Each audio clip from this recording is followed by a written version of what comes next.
everybody, Joanna here, and today we're going to talk about The Bone Hunters by Steven Erikson. What? Just kidding. Are we? Or- I'll talk about Bone Hunters. Just joking. I like the Bone Hunters. Murphy hasn't finished it yet, but actually Tell we're going me to be all about talking chapter about 7. pacing. We're going to be talking about pacing and perceptions of pacing in fantasy. And so today I have my three wonderful guests. I'll let them introduce themselves and talk about their channels very briefly, but you're probably already subscribed to all of them. But just starting in the order that I see them on my screen, which may differ from how you see them on your screen. Alan from the Library of Alexandria. Hello, Alan. Being patronized right now, guys. When we did this the first time, I was last. Look, there's no way that y'all are subscribed to Merphy. That y'all are subscribed to me and not Merphy. Like don't kid yourselves, Same. guys. Like I'm the one. Like there's one guy who's subscribed to me and not Merphy. He's the last one. Murphy completes her set and gets the achievement for collecting all of them. Holy.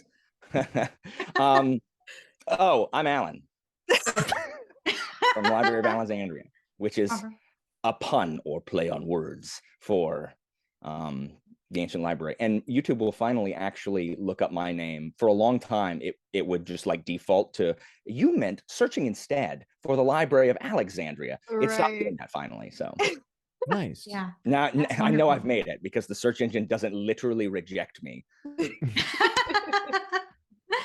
Wonderful. And Jimmy from the Fantasy Network. Yeah, like you said, I'm Jimmy from the Fantasy Network, and Alan, YouTube tried to correct my name to Network for about 3 years. Word. just started autofilling for Network, which Yeah. I think also gets my channel probably put into a weird category. It is what it is.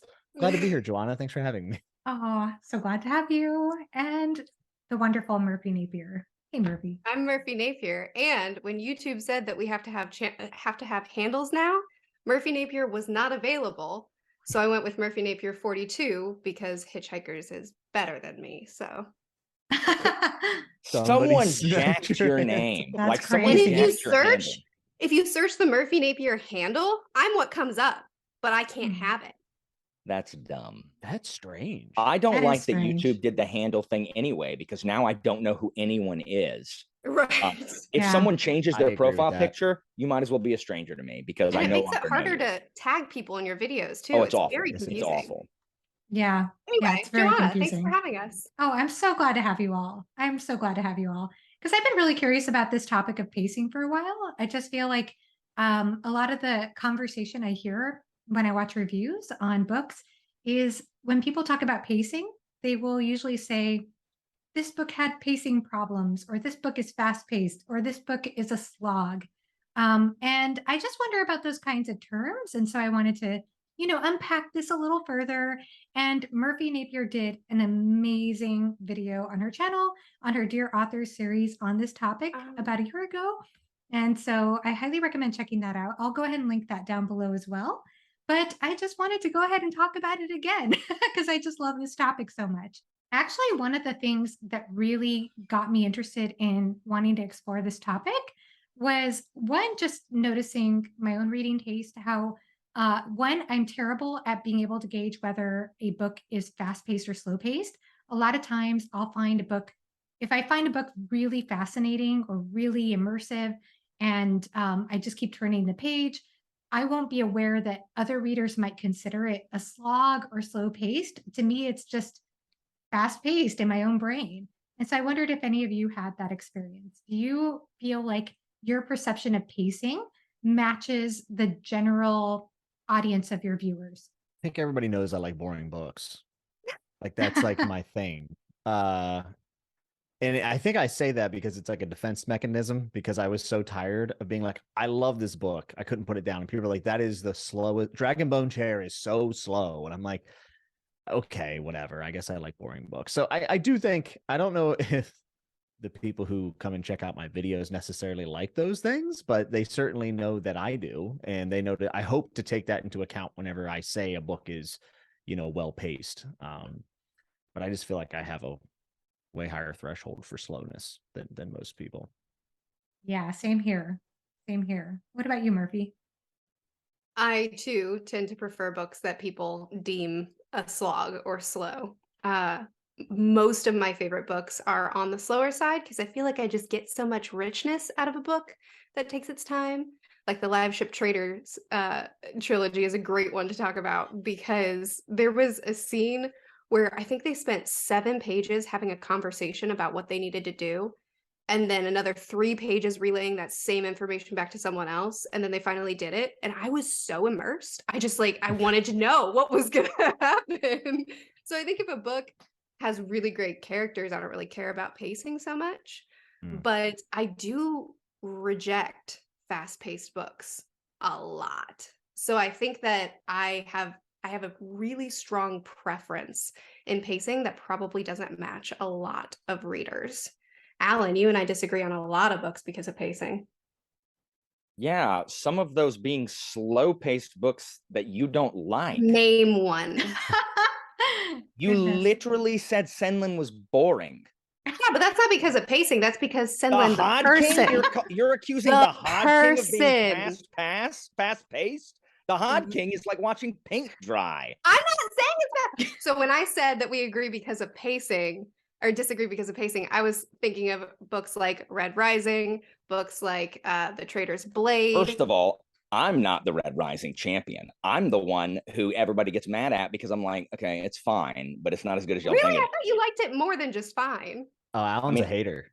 is. Yeah. Really? I I'm a don't hater hate it. too. I We did should enjoy. we should talk about that, Alan. Look, I enjoyed Red Rising, but when I'm not reading Red Rising, I don't think about Red Rising. So Yeah, it's just I'm the same way. it's just not very impactful for me. But I did like I think Red Rising. Senlin the character is boring. I loved the pacing of the series. He is boring. I mean, I agree. They call him gormless and feckless. And I learned those 2 words from that book, and now I use them because it describes people perfectly. Gormless and feckless. I tried to volley that ball to you. Oh no, I appreciate it. Now Sorry, it's your I'm turn. distracted. I wasn't sure I was gonna be able to make it because last night we thought my mom had a heart attack and she was Oh been my in the hospital all goodness. day and we haven't seen her. And we've been waiting to hear. She's been in the hallway, hadn't had a room.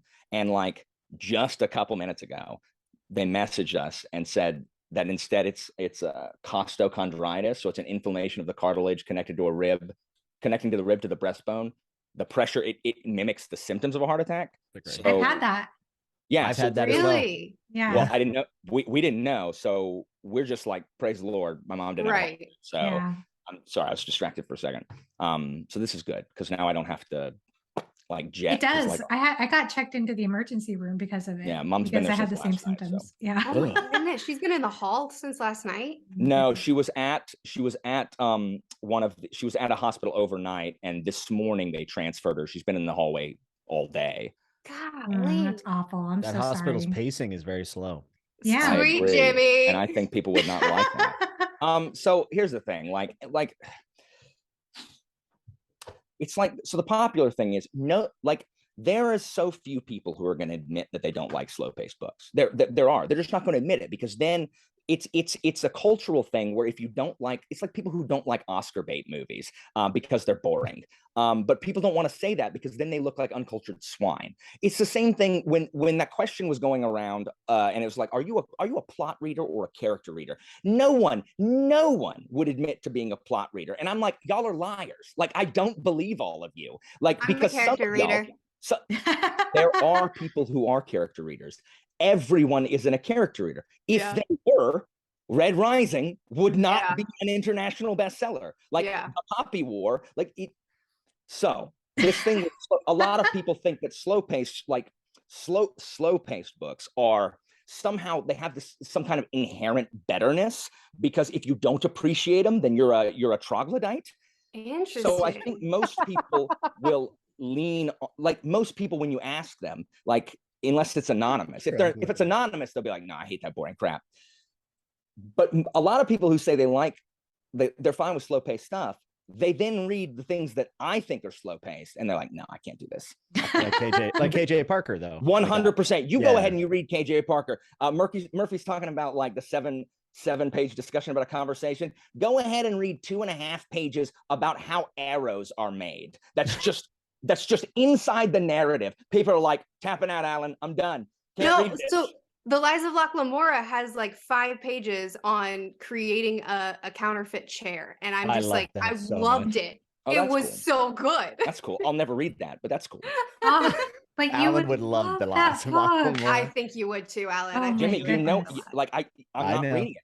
I I'm know. not like For why? You would refuse one of your favorite books of all time because What? other people love it?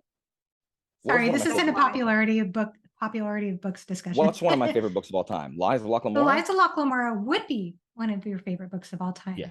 if you read it. Yeah, there's too many people Awesome. reading it. Guys, people think that I do this because I somehow want to be unpopular or something. Like, no, I want, like, someone perform a lobotomy. I would love to love popular things. Like, I would love that because then I would get to play with everybody instead of having to sit here with my truck in the sand by myself while people throw the dodgeball at my head. Like, I would love that, but I can't. Like, I can't do anything about it. If a whole bunch of other people are reading it, like, like, I can't. It's like there's an electromagnetic field that I can't push through and it stops me. So I can't read it. There's a lot of haters though. A lot of people hate The Lies of Lachlan Moore. The problem is I don't want to agree. hate true. something, and I don't want to join the haters because haters are, I don't like people who are super negative about everything. I Yeah. realize that it seems like I am. I don't like haters who sit around and just want to hate on something. I just also don't want to be, I don't know. Okay. Anyway, But bringing it back, I want to go off a point that you made though about plot, because I know you've talked before about the comment that has come around on BookTube lately about this is no plot, all vibes. So is that kind of related to what you were saying about how people say that they're not plot driven readers and that they're more it's shorthand and it doesn't mean anything. Like, no, like people, Jimmy and I have talked about this with some regularity. People say no plot, all vibes. Like, I think, like, something happens on the internet and people internalize it and then it just gets repeated and repeated and repeated. I mean, if ask anyone their political opinion and you can tell you I will tell you what news station they watch from the points that they're mimicking. It's all just it's parroting back things. And we do this a lot on the internet. Part of it's shorthand just because it's easier. But like, just because something isn't filled with action doesn't mean there isn't a plot. Shadow and Summer. I'm going to say Shadow and Summer. The first book of the Long Press Quartet is like, not like, I always say nothing's happening really. Like, there's not one action scene in the whole book, like in the whole fantasy book, not a single one. And yet, like, there is a pretty detailed plot going on. And I really like the characters, but so I wonder about this too, like the definition of plot. How would you define plot? Because I feel like the way people talk about plot makes me wonder if I have a different idea in my head of what plot means. I think plot in the general zeitgeist means, like, in fantasy, I think it means something specific, like the big story beats, I think is what plot generally means to most people in the main, as for fantasy and Interesting. sci-fi less, because sci-fi sometimes is all about the ideas and no one cares. I would say it's the general sequence or the main sequence of events that happens throughout the duration of the book. Like, you generally, a plot, you could do a bullet point for each main event that happens, and then there's your plot. John Gardner, his quote from his book Art of Fiction, it's in the best fiction, plot is not a series of surprises, but an increasingly moving series of recognitions or moments of understanding. And that is why that book is fantastic. It's literally amazing. In my opinion, that is the best definition of a plot. And you could tie this to pacing that I've ever read, because whenever I read like Shadow and Summer, and I was like, why was everyone complaining about the pacing in this book? This book is paced perfectly fine. But what they mean is the plot events are not, it's not people getting stabbed in the neck and whatever else it might be, right? Like, doesn't have that big twist where you're like, what? He was working with the other team, you know, none of that. But it does have a series of like recognitions and like enlightenment throughout the entire thing. And it does matter, especially in the series. Like, once you get further in, you're like, oh my God, like, one decision, repercussions. You That's know, interesting. I've only read the first few pages of the Long Price Quartet when I was in Alan's reading sprint the other day. And I was telling you about it, Merphy, because I was thinking, oh, I wonder if you'd like this too. But the interesting thing is, even though I only read a few pages, I felt like a lot of things happened. Even though they weren't big action things, I felt like there were a lot of things that you could study and unpack and look into detail with. And Mhm. I don't know about the rest of the book yet or the rest of the 4 books, but it kind of makes me wonder about my experience reading The Name of the Wind. Because when I read The Name of the Wind, and it's been a while, so I don't remember a lot of details as I found out when I watched Jimmy's vlog. I have forgotten so much of that book. But I remember that when I read that book so many years ago, that I was at the time reading just a few pages a day. That was my limit, just every day consistently, but just a few pages a day. And every time I did that, even if it was just a few pages a day, sometimes longer, I would stop myself and ask, did something happen in the few pages? And just to tell my mind it was worthwhile to just read a few pages because Hmm. it was like all or nothing for me at the time. Like I read or not read. And every time I found I got something out of those few pages. I felt like there was something valuable to take or to glean, even though I just read a few pages. Therefore, it was worthwhile, even though I just read a few pages. So I don't know, I guess, and that is connected. Those little things can be connected to the whole of the story, even if they aren't even if it isn't obvious how they're connected to the sort of main big beats of the story, as Alan was saying. Were you going to say something, Jimmy? I Or thought Murphy Murphy? was. I was not. Oh, Murphy Murphy. was. I no, just so responding to what Jimmy said about what makes people say something about plot, like a plot's slow because oh no big action moments. That's not to me plot. What determines if a plot is fast or slow is more about movement and not about action or reveals. So Robin Hobb is a very slow paced author. She doesn't have a lot of movement necessarily. Like you might read 30 pages and you're still in the same scene or you're still in the same setting where no new information or new moment has developed to move the story forward. And I kind of love that about her books because it makes me feel more immersed. It makes me feel like it's a living, breathing world that I'm participating in rather than a sequence of plot points that I have to get through. Yeah. But it is about movement to me, not, and it doesn't have to be action packed movement. It can just be, and then we go here, or and then we start discussing this new thing, or and then this new character enters, which changes the dynamics. Yeah. Yeah. I think for a lot of people, pacing has to do with how long does it take for something to pay off. And so when we say these slow pace, because you hear the word slow burn a lot, and that is shorthand for it takes a long time to get to the payoff, which I think a lot of people think would equate with slow pace, because I don't think most people would consider people having a conversation plot. Like most people would not consider people standing around talking as for large, long periods of time as plot. Like that just isn't what I think most people associate. And we're the wrong ones to ask. It's like asking Really, me yeah. what I think education is versus asking a rando what they think the purpose of education is. You know what I mean? Like we're a panel of specialists discussing something that is probably different from what Gen Pop thinks plot is. You know what I mean? Gen Pop. I loved it. That's what it is. It's Gen Pop. I love it. So yeah, I mean, it's just hard because why is some stuff that's slow fine and then other stuff that's slow? Joanna, Shogun, slow paced novel. Shogun, is it not? Joanna? Yeah, I guess it would be. Mm-hmm. Like it's like how, even if you didn't think it is, how the people that read it with us, they were complaining like, what's even going on? Like what's happening? Because nothing happens for long periods of time. We don't get that payoff until the end and like all of that stuff.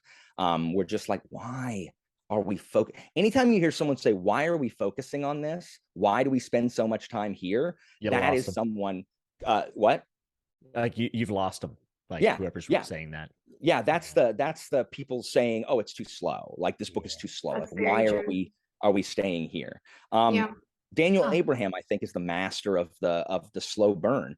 And that's why look at his books, like the ratings, they're all below 4. They're all like 3.8 or whatever, because most people throw in the towel because they like, I've read enough of Abraham to where I know that it's going to pay off. But I get it. People start reading and they're just like, you know what? For me, it's too slow. Like it's not worth, and then Yeah. and they don't wait for the payoff. So I mean, I understand, I get it, but Alan, you Yeah. kind of, you said that you feel like everyone likes, like nobody wants to admit that they don't like slow pace, but I actually feel the opposite. And maybe it's because like I'm a slow pace fan, but I feel like everyone else loves these fast paced stories. And then I read them and I'm like, I just needed a little more time in the oven to like, you know what I mean? I just, Mhm. Green Bone, it More would be my time in the example. oven. I like that. Yeah, I need more time in the oven. Like for Green Bone, people are like, dude, Jade Legacy. And I like Jade Legacy. I don't think it's bad, but guys, we are just like boop, bleeding, like burning through it. And I don't know. I never had time to feel like I could sit with stuff. And then like we were also like, there's time jumps in that book. So like you're jumping over events and like not seeing the fallout of things. So then there's sometimes where I feel like I'm broken. Like I'm like, oh, I can't just like enjoy things for what they are. And like Red Rising trilogy, I like it, but it's too much action almost for me. Like it was just like boom, boom. But here I have a harder time figuring out why I like something that's fast paced than I do, because I started with slow paced stuff. Mhm. So like that's just, I'm cozy. I feel at home when I'm reading like Cozy. Alan was triggered by that word. I don't have a problem cozy fantasy. with cozy. I just read a book that had a 100-page cozy section, and I was like, we could move on from the hippies and get back to like what this life is See, about. bad pacing. No, it's not. It's just like I think I do tend to prefer faster pace. I think, I don't know. I don't say know. I Do you like plot. KJ Parker and know. Daniel Abraham? Yeah. I know. You They're can the exception that appreciate you're proves the rules. cultured, man. You can appreciate all the things. Schrodinger's Well, hipster. Yeah, well, And it's that's- interesting with Alan because Alan, you've complained a lot about navel gazing and like Toll the Hounds, for example. That's one of the And worst then- paced novels I've ever read. I'm not gonna lie. Book 8 of Malazan, like I know it's everybody's darling. I think I don't like the pacing of that book at all. And you know what? Malazan fan listening, I still love Malazan and I still like that book. It's fine. I just think the pacing is bad. Hold on, before I get lambasted. The pacing is not to my taste. But how much of that is because of, so I wonder about that, like with Just our what I don't perceptions like of in books. pacing, and we're talking about payoff in a lot of people's, the way that they will assess pacing depends on how quickly we get to the payoff or whatever, or see the point of things. But I also wonder if some of that is where the narrative is focused. So in Yeah. that book, you didn't like the storylines that we were focusing on. Oh, 100%. And I will absolutely admit that's why it is my opinion. I think plenty of people think it's perfectly paced because they give a crap. I Because I don't. love Like, those storylines. Yeah. And I do not. That is it. Like caring. Yeah. Like literally just being Mhm. able to care. So I just read Tagana, which everyone's like, man, that's a good place to start GGK. And I've read his other stuff, and I just couldn't seem to care about that book, and it affected my enjoyment tremendously. And I felt like the pacing was weird, but it's I would very much agree. I think the pacing for Tagana is all over the place. it's so weird. All right, I feel a little bit better about that because I know you really liked it, Alan, and I don't think it's a bad book. But I looked at it and I was like, okay, so I didn't care about Tagana at all. And I looked at like Lions of Alversan, which for all intents and purposes is a fairly similar book. I mean, they're very different, but like it's still a GGK book, right? He's consistent. And I'm like, okay, was I just not engaged with Tagana? Like, was I just not emotionally available for this book? And that's why, like, did I not meet it halfway? Is it my fault? I don't know. Pacing's weird. I love the back half. After the corn swords, we're good. Yeah, the corn swords are awful. But up to that point, I'm like it's all over the place. I agree, but I really like it. That makes me feel a little bit better. But Go ahead, Merphy. Okay. You're just So gonna there are have to interrupt us. there are times when I think that a book's pacing is bonkers, and I'll say it. Stuff like the Magician's trilogy. Pacing is bonkers, especially book 1. I just finished an awesome pirate book, Deep as the Sky, Red as the Sea. Pacing was bonkers. Usually when I say that, it's because it's a story where you'll spend, okay, so we'll use the Magicians as an example. There's a scene where this magical creature comes in and stalls time and everybody's frozen. And it spends 2 pages talking about the leaves falling from the tree and something getting tipped over, and it's very, very slow. And I loved that scene because I felt paralyzed with the kids. And then on the next page, they'll say, so then 2 years passed after that kid died. And then we did this other thing. And I was like, what? Stop. And like, 5 years passed in the first half of the novel, or 4 years. And then the second half of the novel is like 2 months. And it's just like the back and forth. It's like whiplash trying to keep track of what the timeline is Mhm. and skipping over huge important details, but then zooming in on other details. To me, I feel like I could say pacing is bonkers in this one, right? Yeah. I think Yeah. so. Yeah, from what you described. You just described Poppy War. That's how I felt about Did the first I? Poppy War book. Like the first Poppy War book, I was like, I don't like the first half of that book. I did not like. Like I actively disliked the first half of Poppy War. And then the second half I was okay with. But we were like leaping half a year time, a semester worth of time, and I'm like, what happened? Like I was so interested in why she came here and all the other stuff that happens with her in the first book. But it's interesting what the author chooses to focus on, because another book that I love is Stoner by John Williams, which does pass you basically live a dude's life in like 200 pages, Mhm. but it never felt fast paced. Like we It were isn't. That leaving. book is slow. Like, Yeah, it's just strange though, because he passes all that time. So like, well, I it's don't know. because of what it's about. Like, we're not missing Well, large that's fair. swaths of information. That's fair. Like he's like every subsequent year as an English professor is probably similar to the previous year as an English professor. You know what I mean? Mhm. Since the whole point is that he's a milk toast, gormless and feckless, just guy. Like if you grew up playing video games, especially JRPGs, you're kind of accustomed to terrible pacing. It is very rarely that video game writers get the pacing correct. Like they're just like it's either like, oh, we're at the end, I don't care because I spent no time with these people, or good Lord, why is 80 hours of this game doing nothing? And then the last 20 is like, well, now we're fighting God. Like, what is like, that's terrible pacing. Like, what is going, JRPGs are bad at that. And so I see that a lot when I play video games. And so I may have inoculated myself to some of Yeah. it, but I think people are willing to spend. I think the problem is the pacing changes depending on what people like in a book, because I That's think true. people are Totally willing to does. spend a ton of time with something that they like. Just look at that. Jimmy, we've talked about this before. People will literally drop Shadow in Summer. They'll DNF Shadow in Summer, which is 307 pages, but they will read a section where nothing is happening, where we're learning about light physics, that is longer than the entirety of Shadow in Summer in the middle of Rhythm of War, right? Like Yeah. they're willing to power through that, or they're willing to go through 4 or 5 books in the Wheel of Time slog, which is thousands of pages, because they like that thing, and so they're willing to suffer the slow pace or whatever, or the dawdling. Like you're willing to endure stuff for crap you care about. Yeah. I have a lot of thoughts now. I do too. Go for it, Joanna. Oh gosh, okay. I'll try to keep them all in my head. So I haven't first of read all, when you Stormlight, just in case I gave the impression that I have, so don't spoil it for me. I have, but when it comes to what you were saying about Stoner, so it's interesting because I would have had the thought that I've always thought, or I still feel like I'm in the minority for loving slower paced books compared to most fantasy readers, at least in my head. I could be wrong about that. And the reason I question whether I'm wrong about that is because of what you were just saying, Alan. Like, for example, this corner of booktube exploded reading Stoner. I knew my earbud was going to fall out. Exploded reading Stoner last year, thanks to Jimmy. And everybody loved it. I mean, I loved it. Most of us who read it loved the heck out of that book. It is a slice of life book. And the same thing kind of happened, I think, with, I know that you three haven't read this, but with Stephen King's Fairy Tale, that standalone that came out last year. So I don't know if this was the general audience, but a lot of people I saw reviews from, it seemed like most of us felt very similar about that book.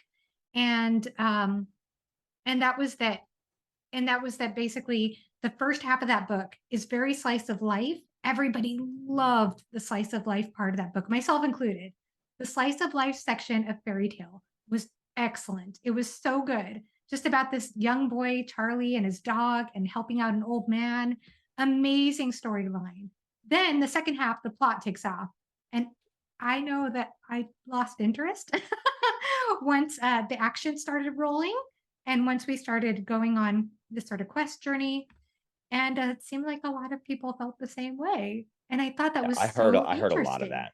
Yeah, But it was so I heard that a interesting lot. that people loved the slice of life part and they weren't so crazy about the wild action parts. I think King does slice of life really well. That's what I don't was think gonna say. I don't Yep. think everybody Yes. does it well, but I think King does.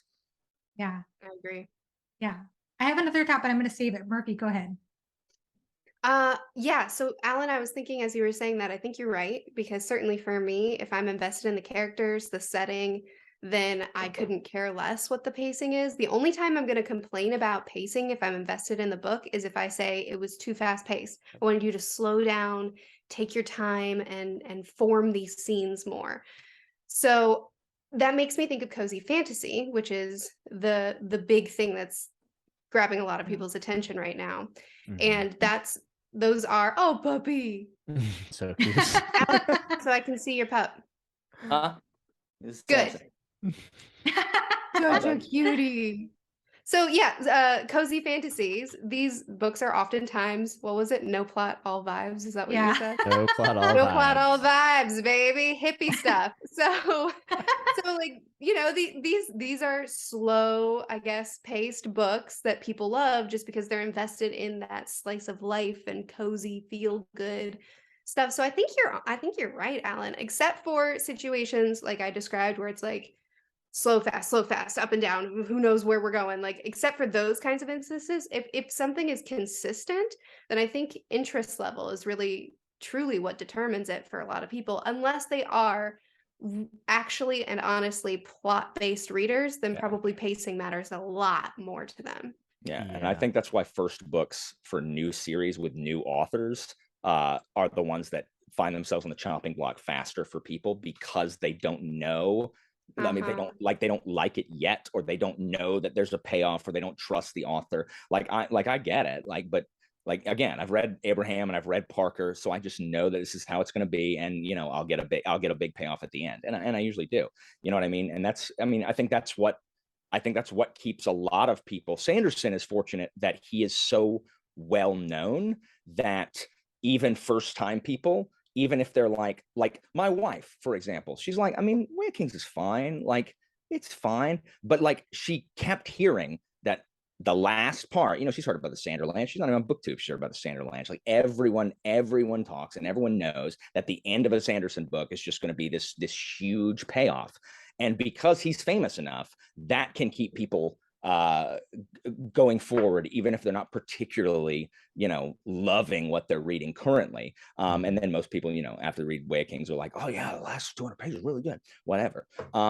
So I think that's an advantage that he has. But with first-time authors who are, who can't raise $47 million on a Kickstarter, then I think that their books are more in danger of being shunted, especially if there's not. I mean, and this is part of what we do on BookTube. Like, if it's hyped, like if Merphy said she really liked a book, like if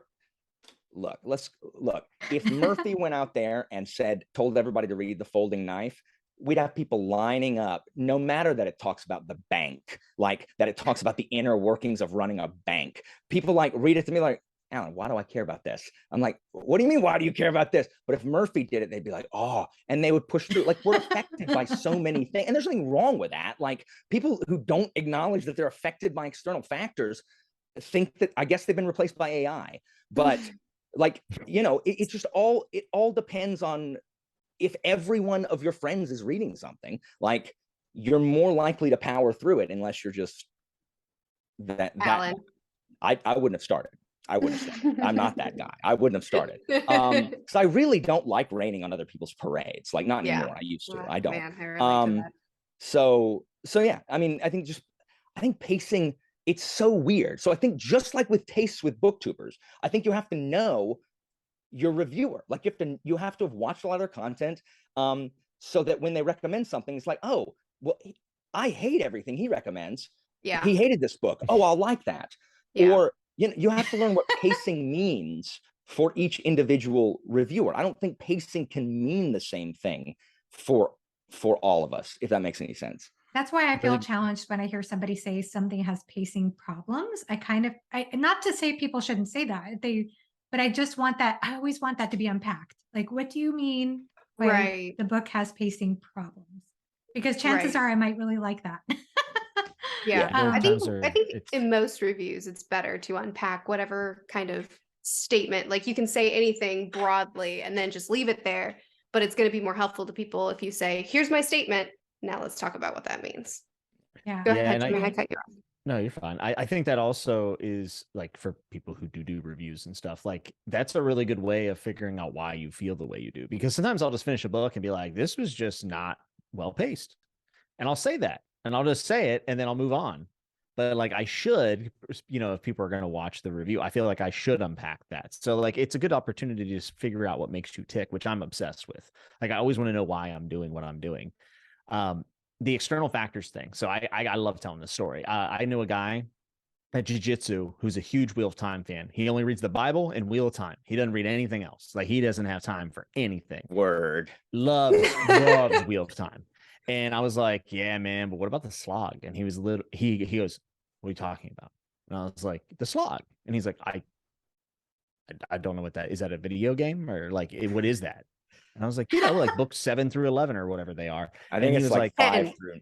Is it 5 through 10? No. It's 6 through 7 10? through 10. Okay. Oh, okay. So Oh, no. Sorry. It's 8 through 10. Go ahead. he didn't know it existed. He didn't know it existed. And I think what's the one that everybody hates? Like Crossroads of Twilight, one of his favorite books. He's like, I love the middle books because we're just with the characters and we're in these quiet moments and like they're not doing a lot, but like, oh my God, I love being with Rand in those moments. And I'm like I'm having like major, like, I'm like, is someone playing punking me? Like, is this a booktube punk thing? Like someone's really went after me? No. And I was like, do you go online and talk? He's like, no, why would I?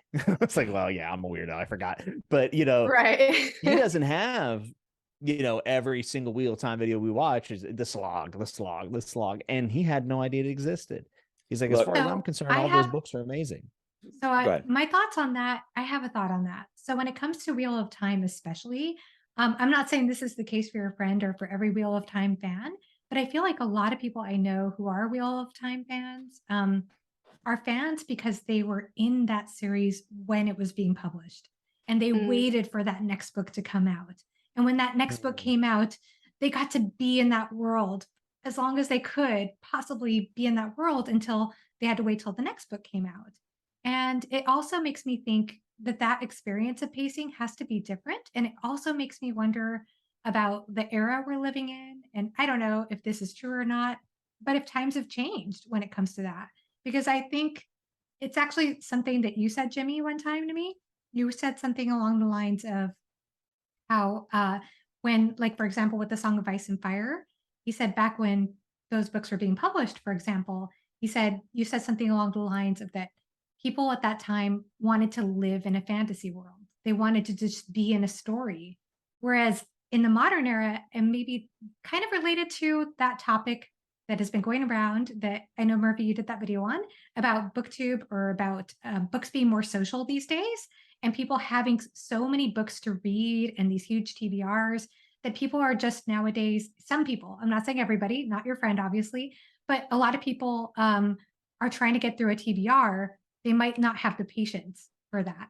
So they might want to just get through that story and burn through that story. We're also spoiled for choice now. That's another huge difference. And Alan can speak to this because Alan talks about it all the time. I mean, he read Black Company like 85 times. He read first 5 books of Melath like 8 times because there wasn't a lot of stuff that was that big and that epic out there. Yeah, back in the late 90s. I mean, I just didn't have, like, I read before coming to BookTube, really. The fantasy I read was Malazan, and that was late, but it was mostly D&D books. So Forgotten Realms books, GOODREADS books, Black Company, Song of Ice and Fire, and Dark Tower. And talk about like Dark Tower. I think Song of Susanna is a horrifically paced novel. Like, I think it's bad, but just like you said, Joanna, what you were talking about. I waited a year for that book to come out, and then I had to wait a year for the next one to come out. So when you read book 5, you wait a year, and then book 6 is what you get. and you had to wait another year for book 7. That's like, we're just like, what are you doing, King? Everyone can binge through it now, and so it's like, it's just, oh, it's a little 300-page jaunt off to do this, and everyone's fine with it. And I'm like, we waited 2 years to get anything. Like, that's why I despise that book. But people don't have to do that anymore. So the series seems better paced. And Malazan, I read up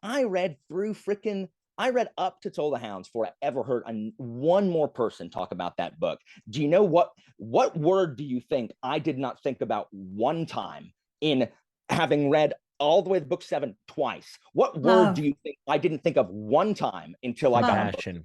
Love. Yep, compassion. Not once, not one time did I think about the word compassion. Not once, because like it hadn't entered the everyone's mind, where everyone just wants to repeat everything that they hear other people say. Like there are things for people to enjoy in Malazan that aren't that. And that is what drives me crazy, is I like that series so much for completely different reasons. And then people like just get bent out of shape about it because like, oh yeah, but what about the compassion? What about it? Like, Malazan's not the first thing I've read where people care about other people. It's not. Like I've read other stuff, JRPGs, that's all about compassion. They say it every other line. Oh man, I'll do that for you because we're friends. That's all JRPGs are. I've never used the word compassion in a Malazan review, but you better believe it's going to be used in Bone Hunters. Bone Hunters is the least one of those. Good, then you'll know it's for you. Wait till Toll the Hounds. But like, so we're just affected by what other people say, and I mean it's the culture we're in. And I hate being the old man, but it's the TikTok, social media. Everyone wants to be an influencer culture. Like, I have students that go through my classroom. They have no goals. They're going to be an influencer. That's what they're going to do. Their goal is to be famous. For what? Doesn't matter, as long as they're famous. And okay, so we just don't want to process our own opinions. We want to co-opt other people's opinions and pass them off as if it's original thought. And I'm not saying everyone does this maliciously, because I think most people don't. And I'm not saying that everyone does this. But I do think that there is some of that going on. If you're exposed to a lot of stuff, repeatedly, you can't not internalize some of it. It's not possible. It's this, just look at traditions and why we have to do that. Why, when I go out, when I meet new people, do I have to ask about this? Why do I have to talk about college sports? Because I live in the South? Is that just something we do here in the South? Like, why do we have to do any of this? It's just because that's just how it is. And so we just internalize and repeat, and then the whole thing's a perpetual motion machine. I don't know where I was going, but I was literally just thinking, like, how did we get here? It's because we're talking about being affected by like, the pacing of this conversation is very poor. I mean, it's just all, I don't think it is. I don't think we're dragging. I think it's going places. But yeah, there's revelations. Anyway, yeah. I don't know what it is. No, it's related to the topic of waiting for a book to be published, of spending time in a fantasy story. That was the case for me. I know I did that video on why I don't DNF books. And part of that is because back when I used to DNF all the time, I think I'd go through a reading slump because I didn't have another book to read. I didn't know what else to read. I never have that problem anymore. Now I have more than enough to read, too much to read. I can never get to everything I want to read. So it's a different situation, and that's going to affect your investment in a book, I think, when you have so many books to read or so little time. Yeah. One of the things. What are you going to say, Alan? Oh, sorry. Go ahead. Oh, go ahead, Jimmy. One of the things that it's kind of connected to the release thing. And I can use this as an example for Robin Hobb, because I love Robin Hobb. Fitz could be like, he could do anything. He could be birthing a calf, and I'd be like, "That's oh, okay." He could be delivering a calf from whatever, and I'd be in. Like, I'm just saying, paint dry, I'm in, right? But one of the things that immediately sticks out to me is whenever there's a repetition of information, and Sanderson does this a lot too. And it's interesting because people are like, "Oh, Sanderson just like he gets moving and this," and I'm like, I don't need to hear the same, like, trust me as the reader. So like that is something that affects pacing in my mind. And I will comment on it in a review. And Robin Hobb, unfortunately, in the last 2 series of Realm of the Elderlings, in my opinion, went way overboard with repetition and reminding the reader. And from what I've gathered from talking to people about it, is apparently that's something that publishers are really big on, and the agents and the editors. Like they're like, oh, like you need to remind people, like put breadcrumbs in there to remind them. And I'm not talking about foreshadowing. I'm talking about like straight up, like, of course you remember, blah, blah, blah, blah, blah. And you're just like, I hate that. And that's an interesting thing, because if you were reading that series and there was 2 or 3 years in between the books, that's very helpful. That's actually like, it's great. You're like, oh, thanks for reminding me. I appreciate it. I forgot. But when you read it as a collective thing and you're binging, it's super noticeable and it's super annoying. And for me, does kill all momentum going forward. Because one, I think you think I'm dumb. And then 2, it's just the same rehashed thing. So I think that that's something that happens a lot, especially when we're binging series. Yeah. But there's repeating, and then there's Sanderson explaining to me how allomancy works repeating. Like repeating information so that you don't forget between books. Like I'm completely on board. Thank you. Please put a what happened before there. Yes. But like when you remind me repeatedly within the same volume, that's not necessary. Like it's not. Like you need to trust that I remember something that happened 10 pages ago. Like you've got to. And it's not Sanderson's not the only one that does this. I forget who it was. No, this is a problem in fantasy. Like this is almost uniquely fantasy in some ways, maybe sci-fi as well, but domestic thrillers are great at it. I've heard the same information basically every chapter. Like, do you like that book? Oh, I mean, I'm halfway through it. Jesse recommended it to me a long time ago because I read one that, like, these domestic thrillers are bizarre. Like these things are they're trash is what they are. Like they are trash. But I'm just reading it. I'm like, this is one of the worst written things I've ever seen. But I have to know what happens, so I'm gonna finish it. And I'm you just describe Lycanius for me. Please send me a boxer when you're done with it. It's just not good. Like I'm only interested. Like I don't care about I hate all 3. I hate all 3 of the cast members. Like not just right dislike.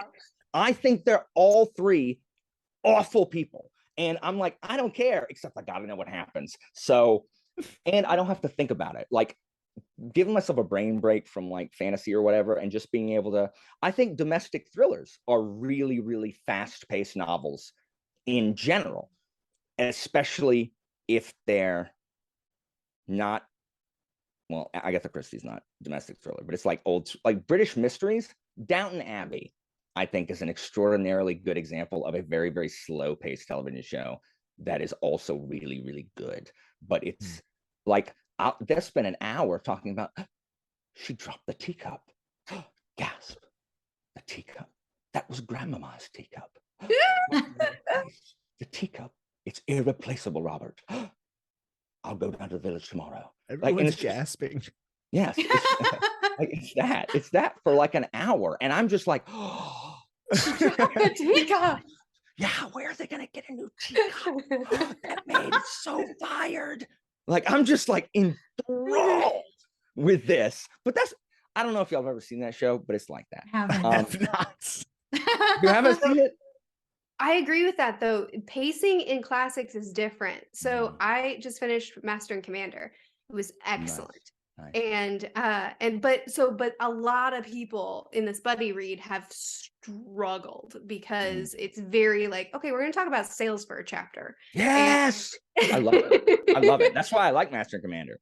Yeah. Oh man, it's so good. And books like this, I was trying to explain it I was in a vlog, and I was like, I approach this the way I approach the Lord of the Rings. I know I'm getting something verbose. I know I'm getting something that's a journey that's not going to be snappy. There are battles. There's inner ship turmoil and conflicts. There's a lot going on here, but it's not like a modern book. And I think just approaching more classic literature, knowing you're going to get a different style, makes you be able to slow down and be okay with the pace. Does that make sense? Yeah, I feel that whenever I read classics. I feel like I have more patience sometimes. And what I mean by that is, like, for like the minutia of things. And I like that in fantasy, but at least in fantasy, a lot of times it's still interesting because it's a secondary world. So your brain's working. But like if I'm gonna sit there and Dostoevsky has an entire chapter where this dude gets a letter from his mother, and I'm just like, all right, dude. Like, I guess I'm waiting for you to read Moby Dick, Jimmy, and see if you can stick to those guns. When you come back and you're like, Alan, if this man tells me about whaling, one more fact about whaling, so help me. I'm gonna be like, Jimmy, I thought you liked the minutia of the classic novel. You're fine with slow-paced novels, I thought.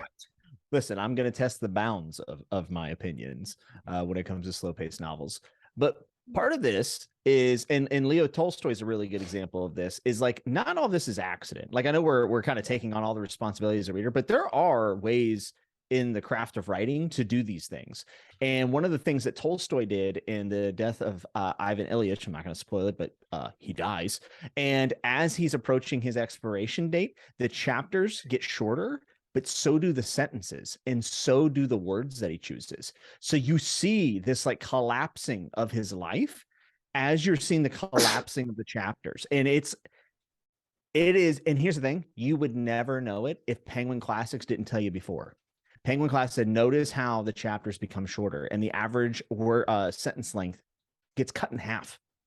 Wow. And that's the kind of like technique and things that authors can do to make something that is mundane or boring feel like it's still escalating, or it has movement, I guess, like some sort of buzz. So like there's a whole craft perspective to this, and that's what I'm really interested in whenever I talk about pacing and reviews, is like how did the author try to execute that with the way that he or she was writing and the way that they structured the climax of the story or whatever it might be. So I think that stuff's fascinating. I wish I knew more about it.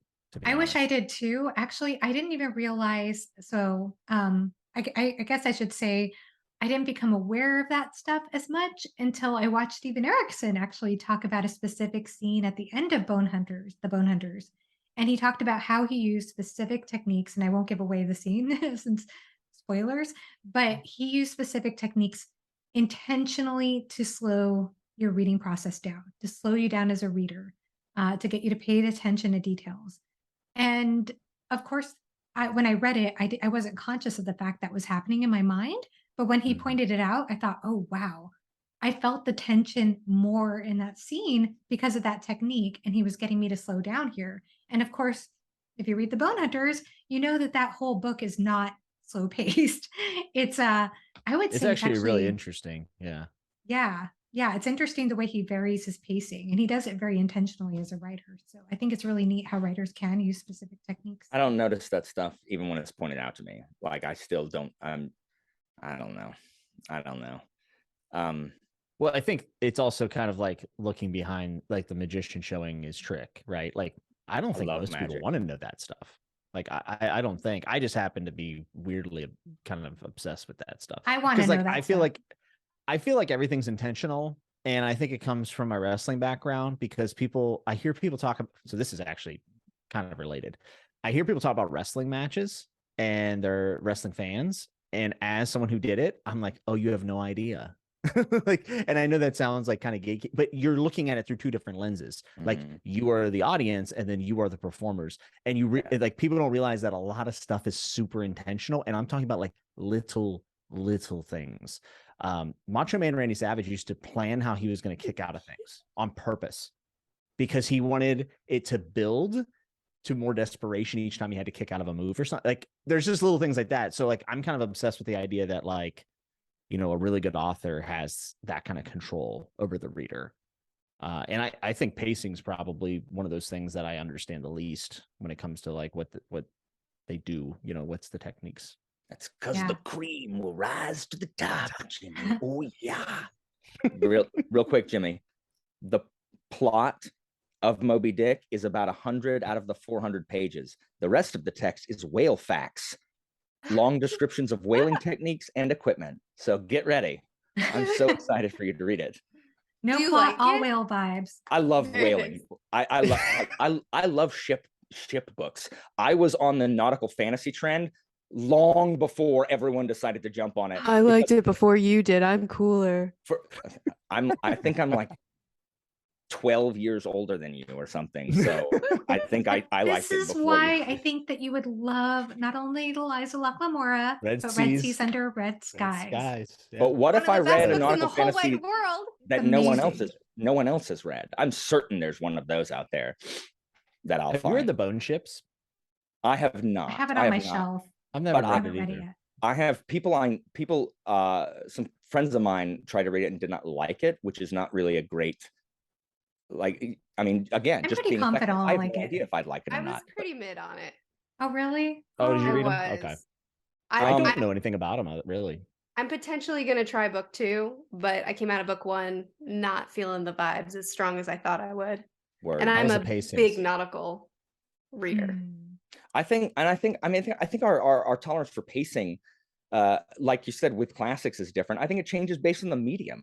Like in visual medium, like I can't do slow. I can on occasion, but most of the stuff that I watch, I can't watch. Anytime I'm like, oh, it's one of these movies. Oh, you're an auteur.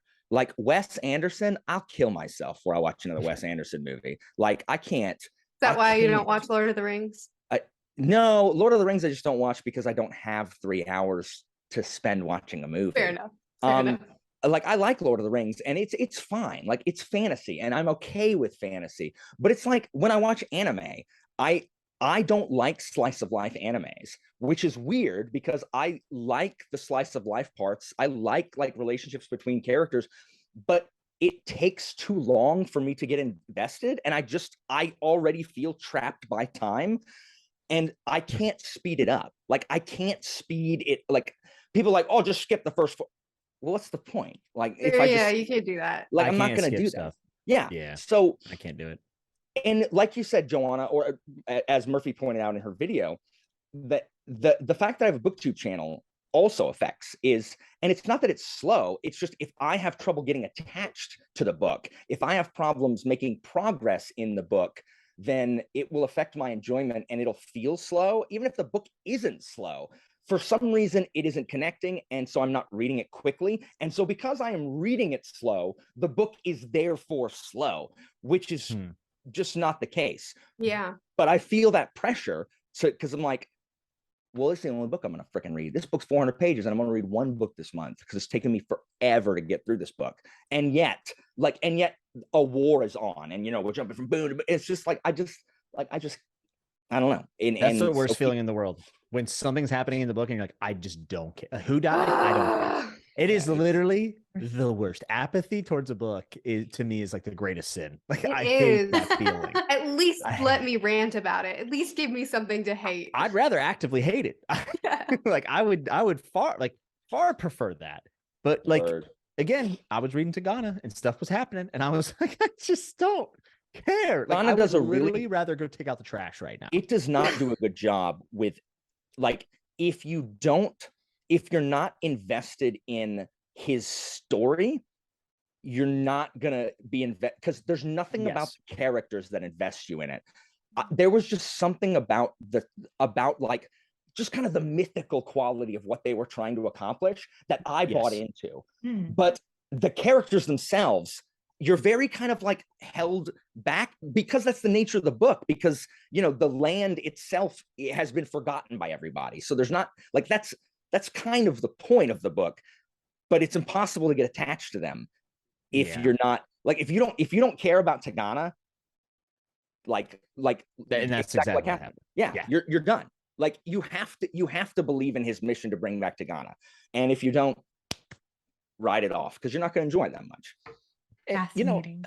That book opens up kind of slow, and this is another thing I've noticed recently, and not recently, but like for years. But newer fantasy, and I think it's because we have so much to choose from. Like the hooks are so strong in chapter 1, and they're hoping to earn enough keep and interest that they can then take their time to do a lot of the establishment of relationships and characters like midway.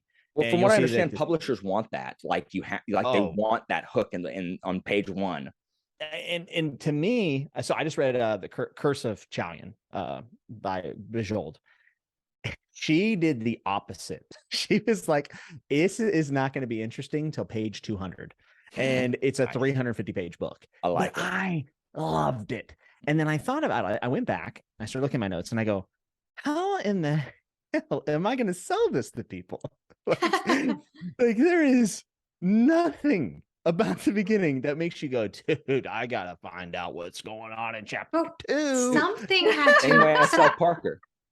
It's that's hard to pitch though to modern fantasy fans. A lot of people, they talk about like, oh, that first line, brother, it hooked me. What Yeah. about the stuff that doesn't?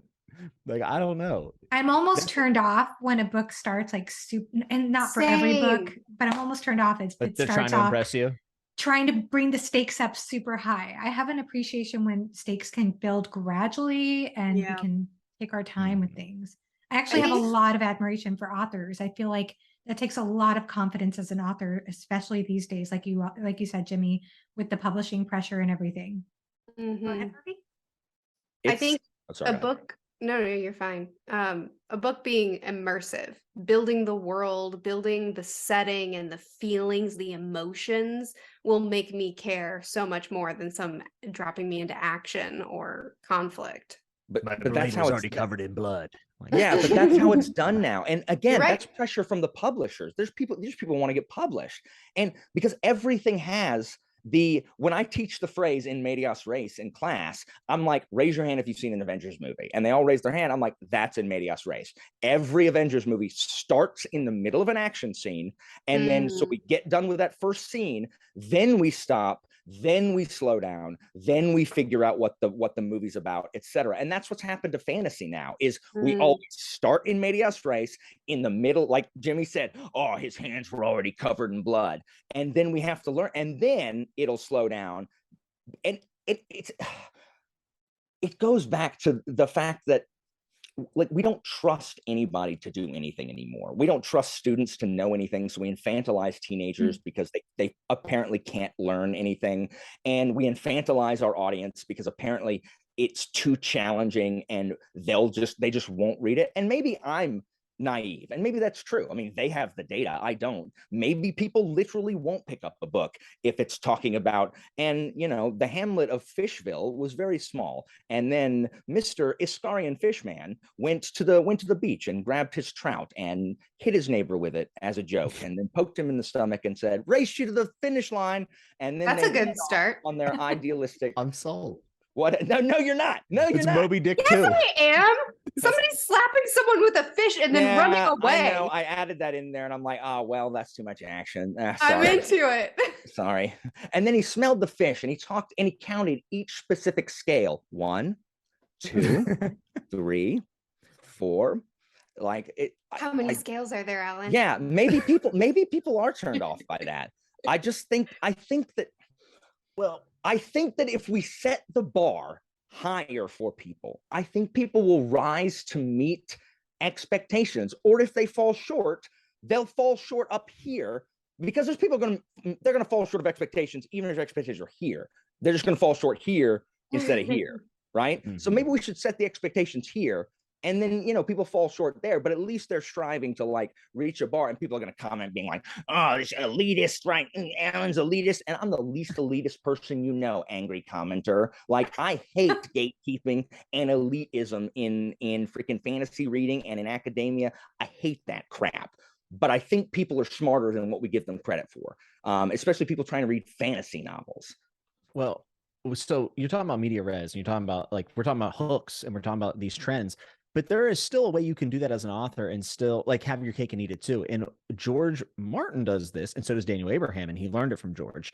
Every single chapter in A Song of Ice and Fire starts in the middle of a conversation or a middle of a action, but not like action like The Blade. It's we should turn back. Waymar Royce in the prologue of A Game of Thrones. We should turn back. What are they turning back from?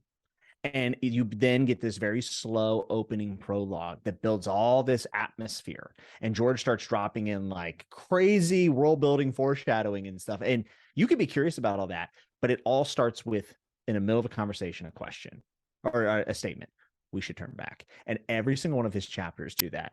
And Daniel Abraham does it as well. So you can still have something that's in the middle of an action. It just doesn't have to be some of these over the top like first paragraph. We always overcorrect. That's just what we do as a That's so species. true. We overcorrect. Me included. I do that all the time. We all do. We're humans. Well, you're I'm part not, of the like, species. Yeah. You mean I'm not saying that I'm above any of this. I'm just saying that, like, I just notice it. I wish I was immune to this also. Yeah. Joanna, what have we determined? Do we know what pacing is? No. I don't know. Moby Dick is 3/4 whaling. That's what That's what I I learned. love it. Like, I love stuff that takes place on ships. And I was talking with, was it you, Jimmy? I was talking with about that. Part of the reason I like fantasy or books that take place on ships is because the environment itself is now an obstacle. When the ground can disappear from under you and then you're dead, like, it adds an extra layer of tension. Like, if you're on a ship in the middle of the ocean, it's different than if you have the exact same circumstances in the middle of a cornfield, not in potato season. Like, the cornfield isn't going to kill you. Like, you're not going to fall. Like, depends. Are we reading signs? Magma. You know what I mean? Like, I like ships because they're, one, confined. So it's the locked room thing where you have, like, characters that can't escape from each other, and two, the castle they're on can sink. You know, like, I don't know. I love that too. I don't know why, because I don't really have any interest in going on cruises or anything like that, but I do enjoy nautical fantasy. Oh, I don't want to be on a ship. I just like reading about them. I just enjoy reading about them. But what kinds of things? Okay, so we talked about ships, we talked about whales.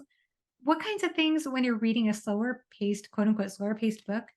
Because we're talking about being engaged in a story, regardless of high action. What are the kinds of things you all look for in a story to engage you? To Economics. hook you? Economics. I'm dead serious. The Dagger and the Coin is so good because of it, and propaganda. Like, if you're hitting up the printing press, oh, I love it. Have you read The Book That Wouldn't Burn? I have not. See, me and Mark Lawrence are enemies. So it's one of those things, like, do I put down my petty feud to read this book? Always keep petty feuds. Okay, Jimmy, good. 2 books. 1, read The Folding Knife. It literally, the guy runs the country's bank. Like, I would love it. You'll learn so much about the inflations and deflations of currency. Like, I love it so much.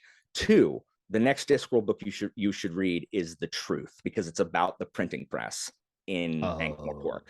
No, wait until I'm there and then read it with me. Okay, so Merphy's going in publication order. The Truth is like book 30. She's on book so we got 3. some time, is what you're telling me. Man, The Truth is late. It's like 2001. It's late. I didn't know he wrote a book about the printing, and it's a standalone. It's really good. It's the most recent Discworld book I read. It's really, really good. It's one of my favorites. Joanna, it's all about immersion and characters for me. If you can, I mean, it's nautical, but if you can start off your book by talking about the sea breeze and just get me in the setting. It doesn't have to be the sea breeze, but get me in the setting. Tell me what the environment feels like. Make it feel something desirable or horrifying to get me right there in the pages. If I can visualize it, if I feel like I've been placed in the pages, then I don't care what's happening. I'll probably read for a long time. Or if you can get me invested in a character's plight, struggle, motivation, make me care about the character that I'm following, I'll follow them. I don't care what they're doing. I'll follow them. Those are the 2 things that always hook me. I felt that, Merphy, when I read Name of the Wind, and even maybe a little bit more Wise Man's Fear, because and Quoth is not my favorite character of all time. He's not even in my top 10, like, or top 20 probably. But it's like, you have the main plot, and he does have a pretty sympathetic story, I think, at least at first. But Rothfuss does this thing where he adds in secondary tension, and we all have it, because you'll be driving and you'll go, what do I have to worry about? At least I do. Maybe I'm crazy. And I'm like, oh, yep, I got to worry about that. And in Rothfuss's books, some people say they're plotless and they're super slow, but I'm always thinking about, like, oh, Quoth has that payment due. He's got that payment due. Oh my God, he's forgetting. Don't worry, that girl naked in bed will give him her payment. Oh my God. Oh, and then Denna showed up for the 87th time. Like, I went to talk to her and send her a letter, and she was gone. Can't think of a character I hate more than Denna. Dude. Wow. I would rather read Toll the man. Hounds than one more chapter of Denna. I'd rather reread Toll the Wow. Hounds than read one more If chapter. Denna disappears one more time, God, that's all Doors of Stone. Did It's you just know that Denna. I hate women because I don't like Denna? Well, Oh. fair enough. Seems Because to she be. is every woman that Rothfuss has written. Yeah. Yeah. But I'm like you, Murphy. I feel like I need to feel immersed in the setting. I love settings. I'm very much a visual reader. So just feeling immersed in the setting and also connecting to the character. When I think about Stoner, which was my favorite book of last year, it was a moment when he was talking to his mentor, professor, and the professor was pointing out something to Stoner. I don't want to say too much because I just, in case any, Murphy, you should read Stoner, by the way, if you haven't read it. But it's just this moment when he has this realization and he doesn't have it for himself. His professor has to tell him. And just noticing what it, I don't know, I just felt like I was that character having this realization that somebody else is pointing out to me. I don't know why, just that moment of blind spot opening up really hooked me. Really hooked me. Yeah, But I think when there are you have a number of things that realization connect me. with a character, it's a very powerful thing. Yes. Like, I didn't think of that. I am not like you and Murphy. I am not a visual reader. So Really? no, I Huh. don't, I connect with setting the least. Wow. Like I just don't Oh, wow. like, Why I do just you don't- like ocean books? I mean, you just told I me like why. I like boats. Yeah. Like I like, so I mean, I say setting, but like the world and stuff, like it's like historical fiction. I like Greek historical fiction. I like Napoleonic historical fiction. I like Roman historical fiction. I like Japanese historical fiction. So that is setting, and I do care about that. But like so I guess I do, but like learning new worlds, like in a fantasy world, like the world we're in, like a fantasy book I just read recently, the Risen Kingdoms, the Alchemy of Masks and Mirrors.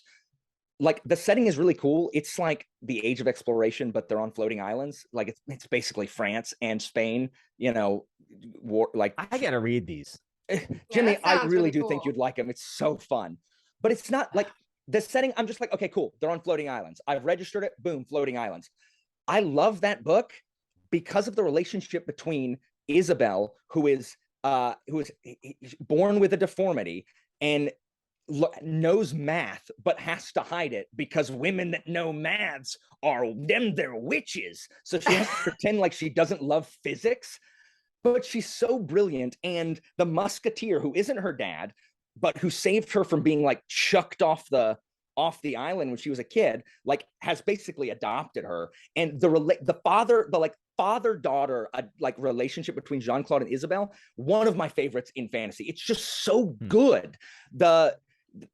So I like books. I like the relationship between characters, and I hate saying that because it makes it sound like I'm like pretentious. I'm that way too, though. So relationships matter. It's when an author is exploring something that I'm not accustomed to seeing a lot, or explores it in a different way. The reason I love Abraham and Parker is because they explore, and Pratchett, more specifically the City Watch, they explore the parts of human nature that that mean a lot to me, that I'm very affected by. Vimes explores, the nature of justice and how people are.